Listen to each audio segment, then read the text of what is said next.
Hello, my name is Amena Jamali, and I am a cybersecurity professional from Texas in the United States.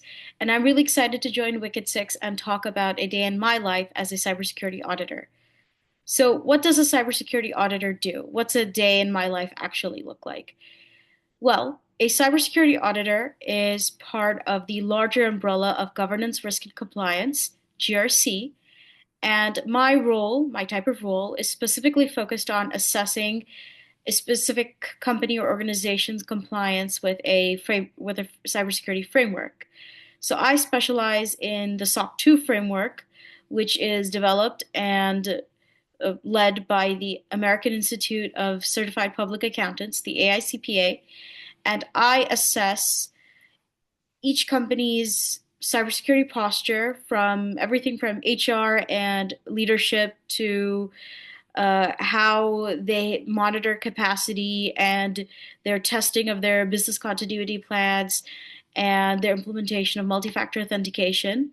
I test those things against the standards and controls recommendations set by the AICPA, the SOC 2 framework, and against their own policies and procedures. So it's a kind of a double combination of assessment in one.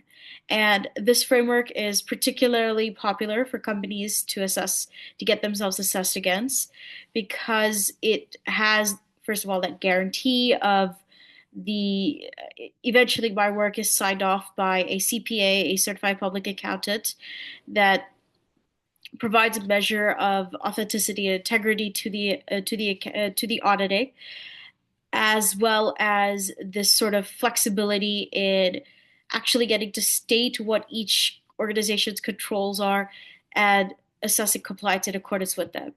That, with that said, it's not that an organization can write that they don't have a control for multi-factor authentication and not get assessed against that without getting some exceptions.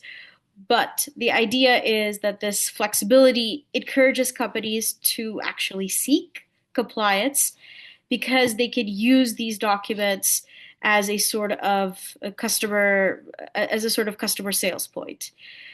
So a day in my life, it very much is a combination of evidence. I review a lot of documents, a lot of screenshots, a lot of legal type documents, HR type documents, business plans, policies and procedures.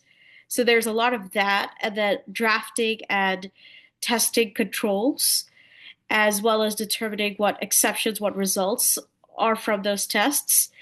And on occasion, I also help audit companies, not audit, but help them prepare for audits by analyzing whether they are ready for a SOC 2 audit. And then occasionally some other work is thrown in as I help support other teams of my company, such as those doing auditing against PCI DSS, the payment card industry data security standard, as well as other frameworks. So a project or initiative that I've worked on that I find particularly impactful, there's a couple that I could think of in response to this question, but one that comes to mind is certain, well, I can't name my clients, that's part of the NDAs that I'm under, but I really enjoy getting to watch clients refine their cybersecurity, implement controls that they actually hadn't thought of, even when they are cybersecurity experts themselves. Because one thing about auditing is this understanding that when you have someone who is not really close to whatever that initiative or project is, they bring a different perspective. They are able to say something about cybersecurity that maybe that particular company's own very qualified professionals are not able to say just because of human nature. So I've really enjoyed getting to see some of my clients grow and expand in these areas, better manage, for example, their software development, better manage their technology stack, and be able to refine how they undergo incident response, for example. So moving on, what's the most challenging aspect of working in cybersecurity and how have I managed it? So As part of my position, I do a lot of customer facing activity.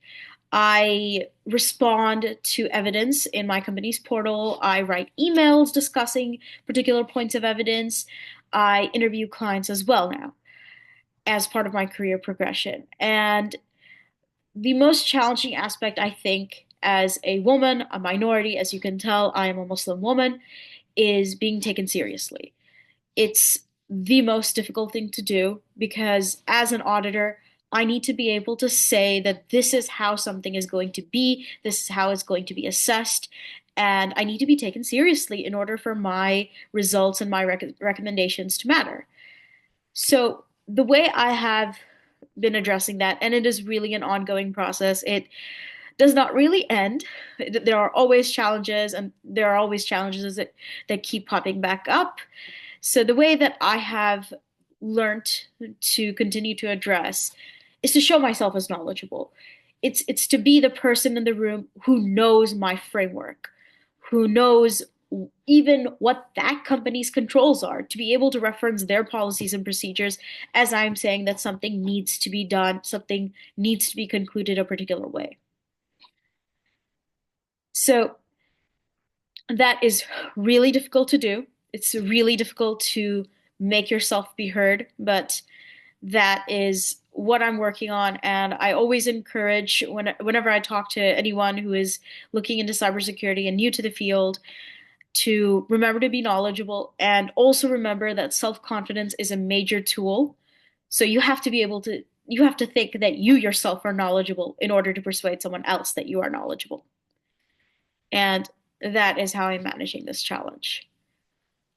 So, next question. How have I seen cyber threats evolve in my career, and how has this influenced my approach to cybersecurity? So, something that I have seen changing as an auditor is how supply chain and vendor management is conducted. Even a few years ago, this was maybe not as widely focused upon an area. If a company in my audits, there is a certain number of organizations that we determine as subservice organizations, as critical organizations, and that in previous years that used to be all that we would assess.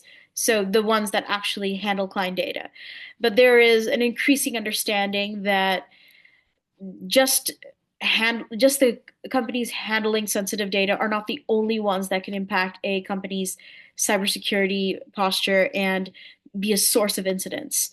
So we are starting to assess more organizations as part of an audit, require that that the company under assessment is really doing their due diligence and is not taking this ad hoc, is not sneaking in vendors or any such thing. So, next question. What's the most important tip for achieving success in the cybersecurity field? So, as I said before, my tips are being knowledgeable and also thinking you yourself are knowledgeable. I would also say two more things. First, it's really important to pace yourself. This is something that in my own personal life, I am starting to see increasingly the importance of pacing. There's so much going on in this field. So many conferences, so many webinars, so many things to learn. And it's very easy to feel like you're falling behind. And um, it's just really easy to be overwhelmed. There's so much to do, so much to learn. And it's also really easy to fall into the trap of thinking that your career isn't progressing, even when it might actually be. So, pacing, taking things, slowing them down, really thinking, what do I need to learn? What do I need to do to progress? What do I actually need? And taking time away from cybersecurity. That's going to be my next tip. So that pacing is really good for mental health. It's part of work-life harmony. It just helps it not be overwhelming. It just helps me have patience and be able to appreciate my day to day, even when it's all really hard, even when the challenges stack up. So, leading into my next tip is to have something that isn't technology as a passion. So, as you can see in my Zoom background, one of my passions is epic fantasy. I read, write, publish epic fantasy books.